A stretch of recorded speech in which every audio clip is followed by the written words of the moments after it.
Hello வணக்கம் welcome to பாவை குட்டி vlog. இப்போ நம்ம ஸ்டார்டிங்கில் எங்கே போகிறோன்னு சொல்ல போகிறது கிடையாது.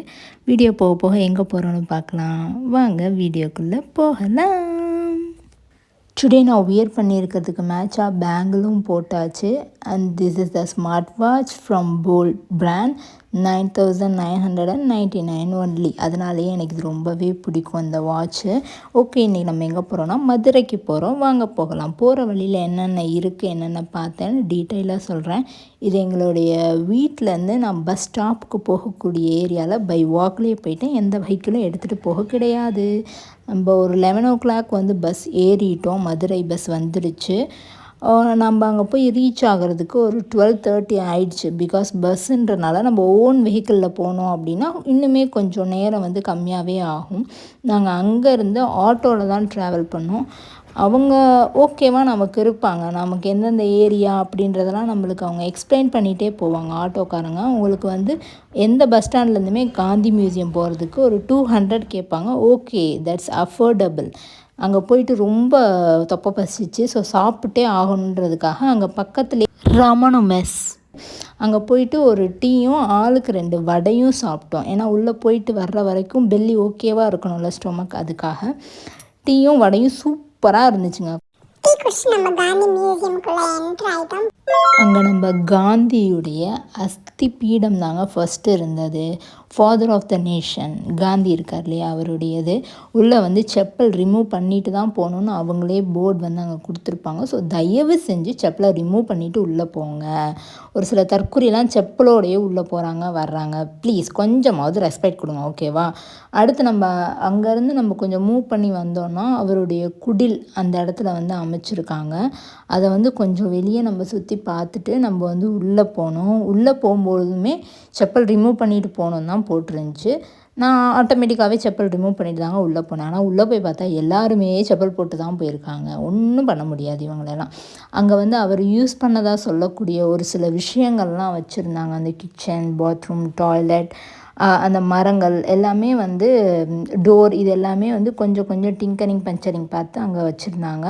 பார்க்கவே அழகாக இருந்துச்சு. நம்மளால் ஓகேவா வந்து ஓ இப்படியெல்லாம் இருந்துச்சா அப்படின்னு சொல்லி நம்மளால் வந்து அந்த கனெக்டிவிட்டி பண்ண முடிஞ்சிச்சு பழசு எல்லாத்தையும்.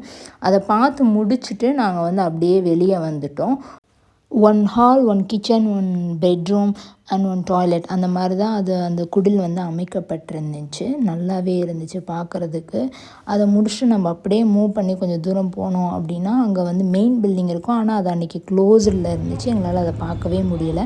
அங்கே காந்தி யூஸ் செய்த செப்பல், கண்ணாடி, வேஸ்ட் எல்லாருக்கும் அதை பார்க்க முடியலன்றது ஒரு சின்ன வருத்தம் தான்.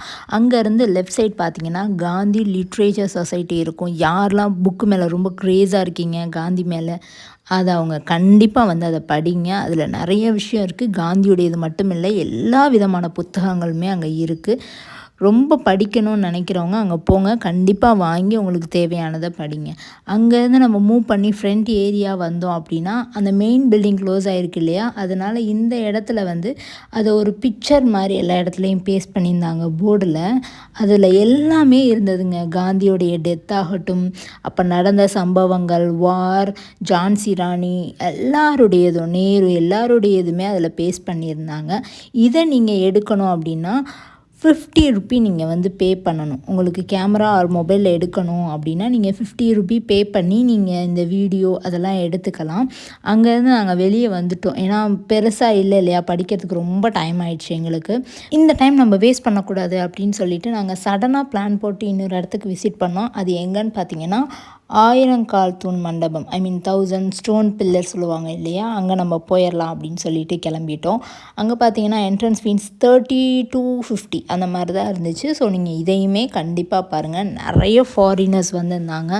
நம்ம நாட்டில் இருக்கக்கூடியதை வந்து அவங்க பார்க்கறதுக்கு ஆர்வமாக இருக்காங்க. நம்ம ஆனால் அதை போய் பார்க்க மாட்டேங்கிறோமே அப்படின்னு ஒரு சின்ன ஃபீல் இருந்தது. இப்போது நம்ம நிறைய இடத்துக்கு போய் பார்க்குறோம் அப்படின்னு நான் பிளான் பண்ணி வச்சுட்டேன். அங்கே பார்த்திங்கன்னா அவ்வளோ மைனூட்டாக அழகழகாக, ஆனால் ரொம்ப லாங்கில் இருக்குது. ஸோ நம்மளால் அதை பார்க்க முடிய மாட்டேங்குது. அவ்வளோ அழகழகான சிலைகள், சிற்பங்கள், அந்த வடிவம் கொடுத்ததாகட்டும், அந்த பில்லர் ஆகட்டும், அவ்வளோ ஜெய்ஜாண்டிக்காக பெருசாக இருந்துச்சு பக்கத்தில் நின்று பார்க்கும் பொழுது. அந்த இருக்கக்கூடிய நுணுக்கங்களை வந்து ரொம்ப நேரம் நான் பார்த்துக்கிட்டே இருந்தேன். எனக்கு அது ரொம்பவே பிடிச்சிருந்துச்சி. நெக்ஸ்ட் டைம் நீங்கள் போனீங்கன்னா ஒரு சின்ன விஷயத்த கூட ரொம்ப நல்லா கூர்ந்து கவனித்து பாருங்கள். அதில் எவ்வளோ வேலைப்பாடுகள் இருக்குது அப்படின்றது உங்களுக்கு அப்போ தான் புரியும். நாங்கள் போயிருந்த அன்னைக்கு என்ன அப்படின்னு பார்த்தீங்கன்னா, ஒவ்வொரு டேவும் வந்து ஏதாவது ஒரு ஸ்பெஷல் ப்ரோக்ராம் உள்ளே போயிட்டுருக்கோம். அன்னைக்கு நாங்கள் போயிருந்த அன்னைக்கு கரகாட்டம், ஒயிலாட்டம், மயிலாட்டம், காவடி ஆட்டம் அந்த மாதிரி விஷயங்கள் வந்து போட்டிருந்தாங்க. ரொம்ப நேரம் நாங்கள் நின்று பார்த்துட்ருந்தோம். அதுக்கு முன்னாடியே நிறைய பேர் போய் சேர் போட்டு அங்கே உட்காந்து பார்த்துக்கிட்டு இருந்தாங்க. அவங்க என்ன ஆடுறாங்கன்னு பார்க்குறதுக்கே குட்டீஸ்லாம் ரொம்ப க்யூரியாசிட்டியோடு பார்த்துட்ருந்தாங்க. குழந்தைங்களாம் கண்டிப்பாக இந்த மாதிரி இடங்களுக்கு கூட்டிகிட்டு போய் அங்கே என்ன இருக்குதுன்னு காட்டுங்க, அவங்களும் தெரிஞ்சுக்கட்டும்.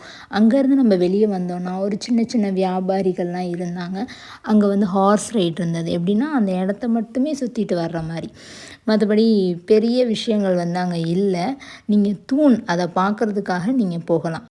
ஆயிரங்கால் மண்டபத்துலேருந்து வெளியேறும்பொழுது ஆக்சுவலாக 4:00 ஆயிடுச்சு டைம். இதுக்கு மேலே பசி தாங்காதுன்னு ஆப்போசிட் ஹோட்டலில் தோசையை சாப்பிட்டுட்டு பஸ் ஏறி ரிட்டர்ன் வீட்டுக்கு நாங்கள் கிளம்பிட்டோம். பாய்.